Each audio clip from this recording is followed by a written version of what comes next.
Aleluya, la que está aquí grabada. Ahora somos templo del Espíritu Santo de Dios. Y esa voz al Shekinah que descendía aquella vez en la casa del pueblo, en la casa de aquel tabernáculo, ahora desciende y está, no solamente que ha descendido, sino que está en nuestros corazones. El poder del Espíritu Santo de Dios. Simón de Cirene era un hombre que, como dice la Escritura, proveniente de una ciudad llamada Cirene. Por eso le decían el Cirineo.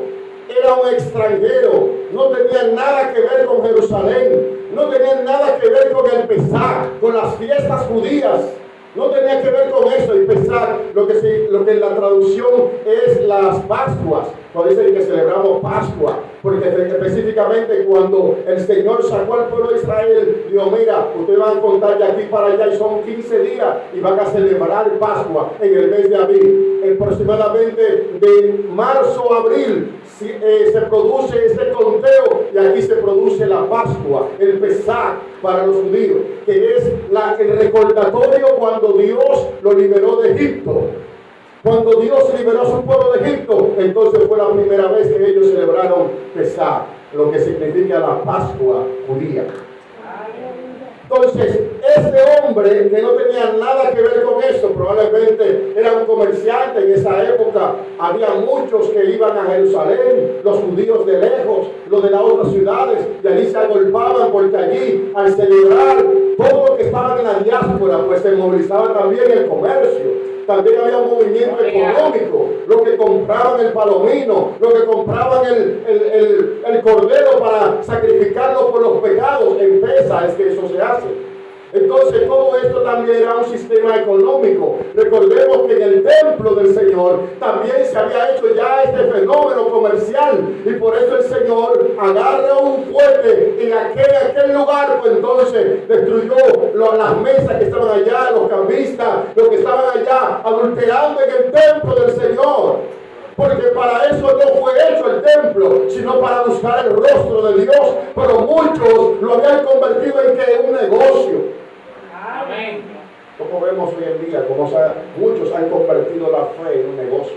Amén. Pero gloria a Dios que aquí no somos de los que manipulamos a nadie, y tampoco hemos convertido esto en un negocio. Usted ofrenda si ama al Señor, usted diezma si ama al Señor. Nadie se lo exige, nadie se lo pide, usted lo hace por amor a Dios. Amén. Todo lo que usted haga, hágalo para el Señor con amor. Y eso es lo que Dios va a ver, porque la palabra dice que Él ama al dador alegre. Amén. Y cuando te ama, entonces quiere decir que Él alejará al devorador de tu casa, de tu familia, de tu corazón, de tu vida.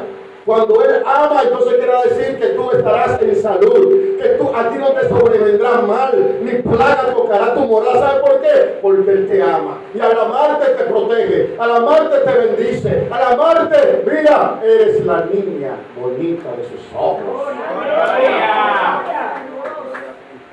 Oh, gloria al Señor, aleluya. Dale un aplauso al Señor. Tú eres la niña bonita de los ojos del Señor, déjame decirte. Y cuando es así, el devorador no tiene nada que ver contigo. Amén. Satanás, los demonios, los espíritus inmundos, como usted quiera llamarle, nada tienen que ver contigo. ¿Sabes por qué? Porque tú eres un hombre y una mujer nacida de nuevo. La luz de Cristo está en ti. Y si hay algo que esos espíritus huyen, es a la luz que está en ti. Y esa luz es el poder del Espíritu Santo de Dios, el que te ha regenerado, que te ha cambiado, tu consolador, que te guía a la verdad y a la justicia de Dios. Amén. Simón el Cirineo estaba por allí. Y él quizás había escuchado que habían juzgado a un santo, a un hombre que no se metía con nadie, que lo que predicaba el camino a Dios. Quizás él había escuchado, no porque era un blasfemo, pero allí estaba Cirineo. Simón de Cirene estaba en aquel lugar. De aquel lugar, después de haber azotado al Señor, después de haberle escupido, después de haberle bofeteado, después de haberle puesto la corona de espina, de haber rasgado su vestidura, de haber, hermanos, mire, haber llevado hasta los huesos la carne que estaba en sus espaldas. todo aquel lugar y el manto que tenía papado en sangre. Y allí, a pesar de todo eso, también tenía que cargar aquel madero de la cruz. Y al ver como Lucas lo presenta a Jesús, y dicho sea de paso, esta es una narratoria que está en los 4 evangelios, pero el más ilustrativo es Lucas.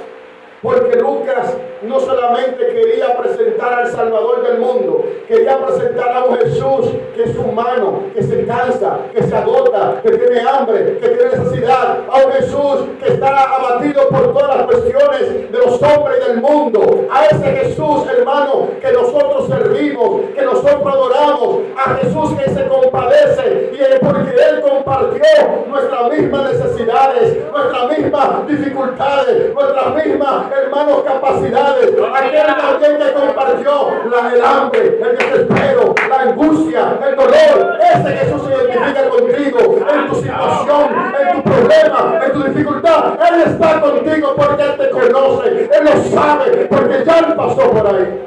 Gloria a Dios. Es el Jesús que no te deja solo, el que te entiende, el que te comprende. Ay, aleluya. Nadie como Él te conoce. Y agotado, hermanos, agotado de aquella carga, de aquel vituperio. Parece ser que los soldados que estaban allí, vieron que ya se tambaleaba, se caía. Y recordemos que en el pasaje de Mateo, Él le dice a las mujeres, miren, porque si al árbol verde le han hecho así, ¿qué será del seco? Y aquel hombre que estaba allá, que no era judío, no tenía nada que ver con ese señor, le dice, ven, carga la cruz para que la lleve. Pero hay algo muy importante aquí.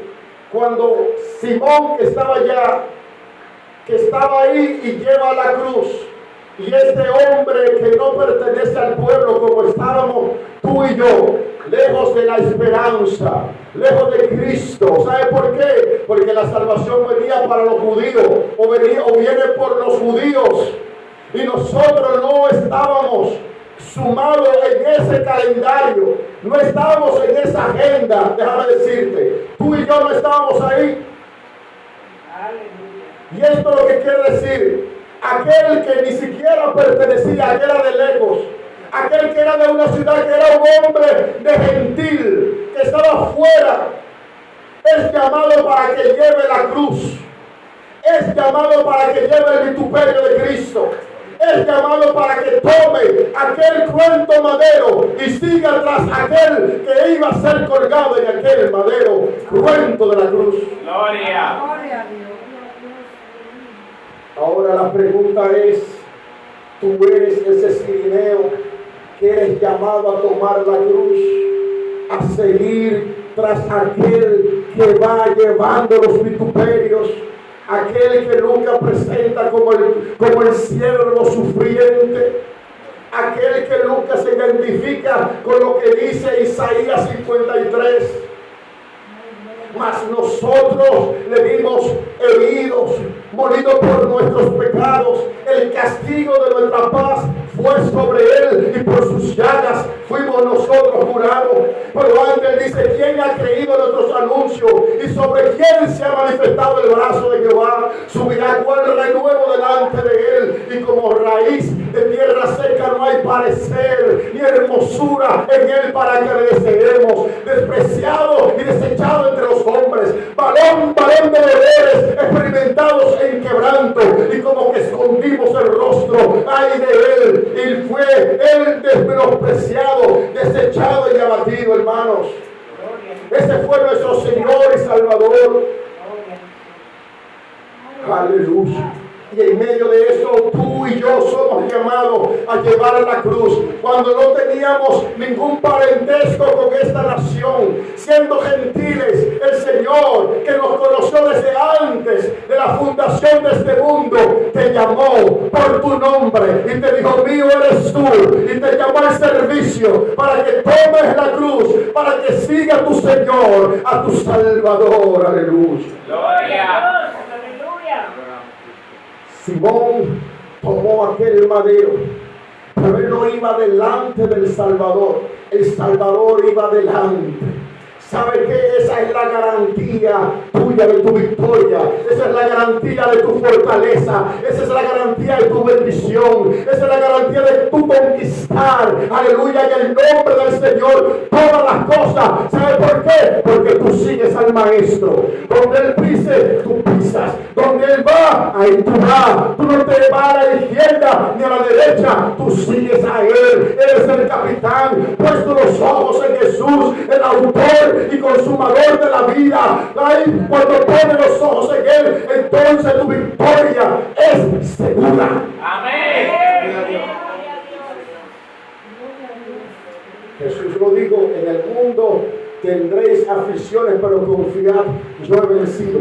Él no dijo: te quitaré las aflicciones, te quitaré las pruebas, mira, tú tendrás un camino de rosa. No, déjame decirte, Él dijo que tendrás las aflicciones, pero Él te dijo: yo estaré con vosotros hasta el fin del mundo. Amén.